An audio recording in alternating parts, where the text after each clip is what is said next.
Our three extraordinary guests today were all first ballot selections for the Pro Football Hall of Fame. And moreover, this hard-hitting cornerback, ferocious defensive tackle, and powerful running back were teammates, which is why the Pittsburgh Steelers won four Super Bowls in the 1970s. And folks, they are regarded by many as the greatest team in NFL history. Folks, let's welcome Mel Blount, Joe Greene, and Mr. Franco Harris to the set. First of all, I trust you guys are good friends. This is going to be okay, having all you all together? Oh, yes. No issue with that? Well, sometimes I like these guys. Sometimes you do. You know, sometimes. He's on the other side of the ball. But I mean, out on the field, I didn't like these guys.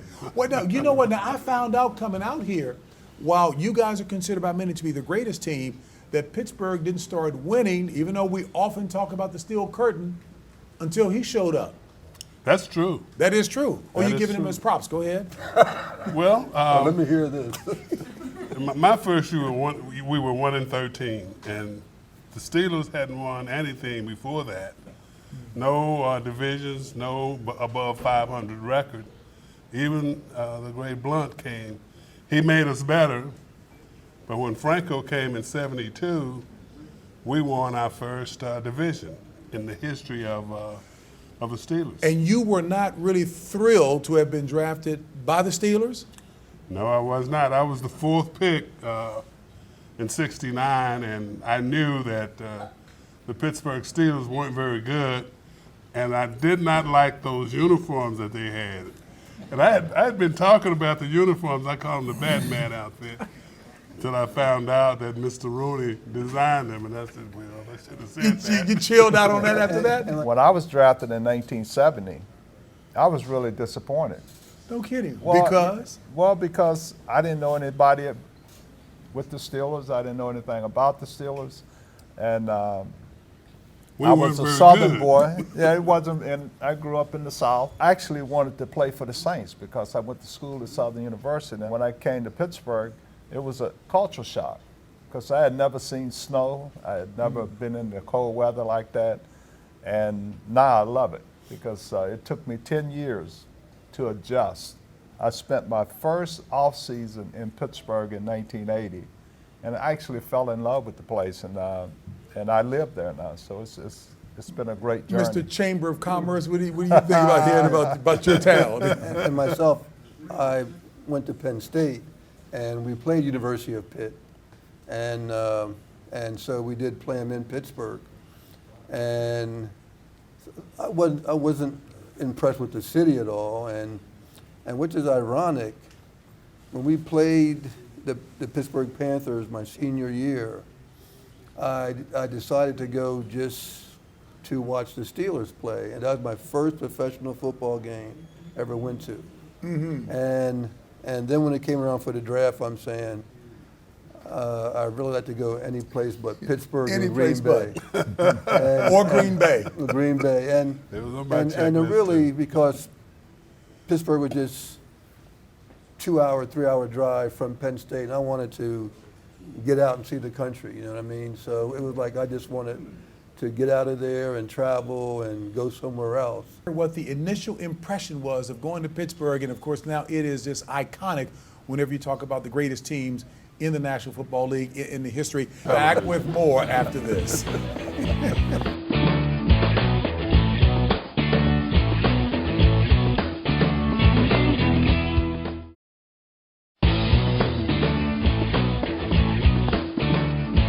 Halfway through the 1970s with the Steelers, says Franco Harris, quote, "We realized we had a chance to reach greatness." Pretty significant coming off the fact that unilaterally you guys were not thrilled about going to Pittsburgh because they were not a winner. So what drove home the point, we got a shot at greatness? You know what, when I first got there, I did see that, hey, you know what, there's a great defense here. And it was a young Bradshaw. It was kind of a young team in a way. And things just started to click. And once things started to click and we got on this roll, it was just so much fun, and everybody rose. You know, I mean, everybody started going. It was this guy. You know. How so? In '72. All Terry had to do was turn around and give the ball to Franco. And that started the roll. We started the city, who had just been to a Super Bowl earlier, and that gave us confidence. Mel was there. He was doing what he always does. Mugging people? Yes, yes. And LC and Ernie and Dwight, we were there. Lambert wasn't there yet. But we had a pretty good football team, but it was Franco. Franco was the engine that drove it. Well, you know, in 1972, when Franco made the catch that John Madden still hadn't lived down, the Immaculate Say he still can't live it down, Mel. And what he did, it made us believe. And when you start believing you can get something done, and we never missed a playoff since he got there. And then what happened in 1974, when we got that draft, when we got Swan and Starworth and Lambert and Webster, you know, you got there's 4 Hall of Famers right there that came out of that draft, and so we had all the pieces once that happened in '74, and then we had a great coach like Chuck Nolan, and when you have players who has talent and can work together. Believe in the system, Yeah, believe in the in the coach. system. And it's one thing that, and I retired in 1984. To this day, when we see each other, man, it's like family. It's a beautiful thing, and but that's what happens when you work together and when you win. It breeds that kind of relationship. For the younger viewers out here, let me hear you guys talk about each other, because as I'm listening to Mel, you know, he looked like a linebacker playing cornerback. And that was back during the time when you could mug him all over the field. He hurt people. He did hurt people. Talk about Mel. Mel brought a toughness to the position at corner that, you know, you rarely see. You know, you see the guys playing, you see the athletic ability, you see the ability to go catch the football and intercept the ball. But Mel did it all. He could mug the guys at the line of scrimmage, get rid of them, make the tackle. Then he could run with them 50 yards down the field, make those athletic one-handed catches. He always covered the toughest guy, and he always showed up. You look at how many games that we missed on our career. Wasn't that many. Yeah. You know what I mean? Well, that's when men were men. I mean, you know, that's the bottom line. Men were men, and women were damn proud of it. You know, Hey, what better way to go to commercial than on what Mel Blount just said? Back with more after this.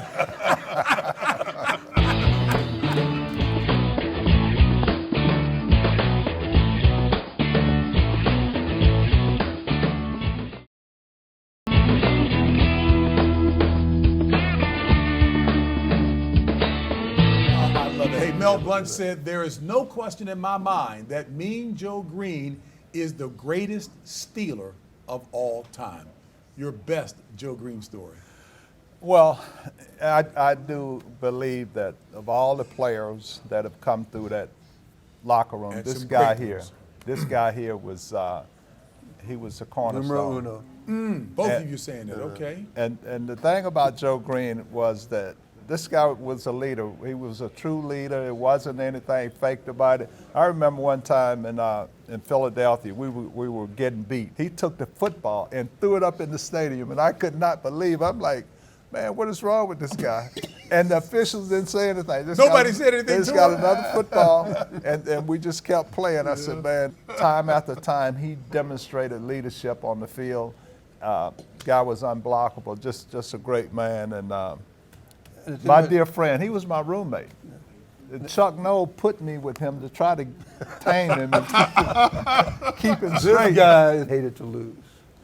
And when things didn't go the way he thought it should go, he showed his feelings on that. And on the football field, there's only one way to show it. And many times Joe let it out. I remember this one time in Denver, Joe punched this lineman. No, not Just Joe. punched him right in the gut. The guy rolled over and It's on film. He can't deny it. It's on and film. like Joe came off the field. I said, Joe, what's up with that? What'd you do? Joe said, oh, I didn't even touch that guy. Right? Oh, I didn't touch. You know, later on I saw the film. Right, right. You know. I told him, James. You told him leave you alone? Told him quit holding me. Hey, And he But- did it but one there's time something- too many. this guy's a classic, believe me. And the name Mean Joe, Right. Look, he deserves that name. I tell him all, I said, Joe, you know you're schizophrenic now. He said, I said, man, you know you got a short fuse. This guy, Yeah, that's true. Joe be smiling at you one minute, be ready to rip your throat the next one. And so I always tell him, I said, Joe, calm down. I But- said, that's why Chuck got me rooming with you, just to take care of you. But know. this is the guy you want on your team. This is the guy you want in Yeah. your foxhole. Joe, do you have a problem with your legacy being, and Charlotte may think differently as well too, with being known as Mean Joe Greene? Because they say there's a real docile side of you, if it's there. Well, initially I did. Okay. I did, and I made a visit to the Hall of Fame, and I saw some of those guys with nicknames. Bulldog. There was a Crazy Legs. Guy from Philadelphia, I can't remember his name, and he had a nickname. Then I started to adjust to it. But when I retired, I was announcing my retirement to Mr. Rooney, Dan Rooney, and he said, Joe, you remember that game in Philadelphia some years ago when you threw the football in the stands? He said, I said, oh, golly. After all these years, nobody ever said a word. He said, well, he told his dad, he said, a guy like that wants to win so badly, we need him on our football team. So And you're cool. Yes, he understood. Going to commercial, and we can elaborate coming back. Your initial thought, because Joe gave me a good line, about my former colleague, your former teammate, Terry Bradshaw. What comes to mind? Now, you're laughing. Go ahead. What comes to mind? Oh, you know what? Great quarterback, you know, fun guy, great competitor, tough. Terry is so misunderstood. Terry's a great man. I believe that. I mean, great quarterback. I'll tell you what, if I had to pick a quarterback of all these guys, you talk about Montana, you can talk about Brady, I'm taking Terry. Really? If we had to play the game, even today's game, this guy, he would light them up. Terry played when they was killing. That was actually Turkey Jones took Terry and slammed him into the turf. He went off the field, but he came back. I mean, this guy was incredible, and I think it's unfortunate that he's so misunderstood by the fans in Pittsburgh. But Terry Bradshaw, we would not have had the success we had or won any of those Super Bowls without Terry. Terry would say, you can lose with me, but you can't win without me. Absolutely true. man. Back with more with the great Pittsburgh Steelers after this.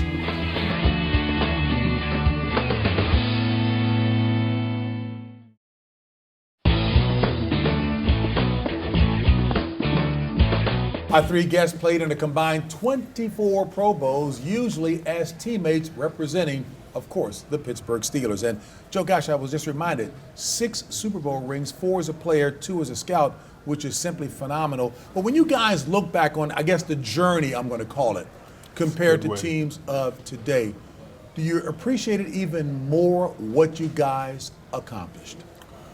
Yes, I do, James. I never tire of talking about my teammates and my team that I was a part of. I was a football fan before I started to play football, before I became a pro, and I was an even bigger fan. Can you imagine being on the sideline, playing defense, and then they were all people that I just enjoyed playing with. But I know these guys. I would tell people today, I knew Franco before he became Franco. I knew Mel Blount before he became Mel Blount. I knew Terry Bradshaw before he became Terry Bradshaw. What I mean by that is the growth that we had together. I was the oldest guy in the group. But Franco was just 3 years behind me and Mel was 4. We were family. Truly a family all the way around. Well, there's no question about it. And I think when you put in the kind of work and the time that you spend with these guys, I mean, everybody can appreciate a champion, but they don't understand what it takes to get there. You know, Exactly. the work that we put in, the things that you learn about each other, and it's just incredible. I tell you what, I appreciate the journey. I appreciated the process, and to this day, man, these guys, they're a family. I love these guys. I love every guy that I play with, and you see guys at different functions, and I tell you what, it's like a light comes on. We went to a team that before 1972 was the worst team of all time. From 1933 to 1971, the Steelers were the worst team in the history of football. More losses than any other team, fewest points ever scored. Terrible. And then all of a sudden, this group of guys come together. And you think about, how did this happen? I mean, the worst team of all time, and all of a sudden, this special group of guys came together and made it click, and everything clicked. We went from the worst of all time to what some people consider the 70 Steelers, the best team of all time. Mel Blount has said, quote, "It doesn't matter where you came from, but where you're going. That's the difference between failure and success." And clearly these guys define that. It's palpable when they talk about a family and being together as well. 9 Hall of Famers, if you will, from those 70s Steelers, but yet there's still some other guys you think might be very deserving. Myself personally, I feel Andy Russell, L.C. Greenwood, and sure we could go on from there, but I think those two are very deserving. But I just want to say that it's just been a great journey with these guys and our teammates, but we have a lot more to live and share as we go forward. But it's been great. I want to personally thank every player that I've played with the Steelers, because it's the ultimate team sport, and we are here not just because of our own athletic ability, but because of those guys. And there's so many guys that I personally feel, Donnie Shell is a Hall of Famer, L.C. Greenwood, Andy Russell, and the list could go on and on. But we're all here because we played with great players that probably didn't get the kind of recognition that we got, but they were a part of that team. And we understood the concept of team. And so I'm grateful for that. Final 20 seconds, Joe Greene. Absolutely. L.C. Greenwood and I played together for 13 years, and I couldn't have made the plays that I made many, many, many times if he wasn't there. L.C. was like 6'6", 235 pounds. He could run a 4.6. He could get to places I couldn't get to. He was an edge setter. He helped Lambert on the left side, and he also helped Jack Ham, just like Andy Russell. He was an edge setter. It was very difficult to get outside. Dwight White and Andy Russell over there, along with Mel. You got to deal with those guys. It's not just one guy. They're all there, and that's the formula that made our football team. Joe Greene, Mel Blount, Franco Harris, thank you guys so James. very much for representing the Steelers as well as you do. We thank you so much for tuning in. Tune in next week to another edition of The James Brown Show.